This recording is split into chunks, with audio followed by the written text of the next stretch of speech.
బొమ్మలాంటి ఆమె పక్కనుంటే పగలే వెన్నెలనే కురిపిస్తా నీడలాగా నాతో ఏడడుగులు సాగితే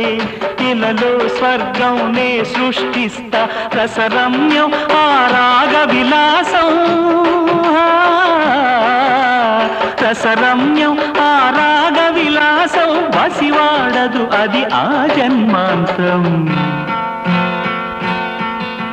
అందమైన నా ఊహల మేడకు ఆవిడమణి దీపం అంది అందని నాశలకు ఆమె ప్రతిరూపం ఆ తలపే నా ధ్యానం ఆ అభినవ దేవత నా ప్రాణం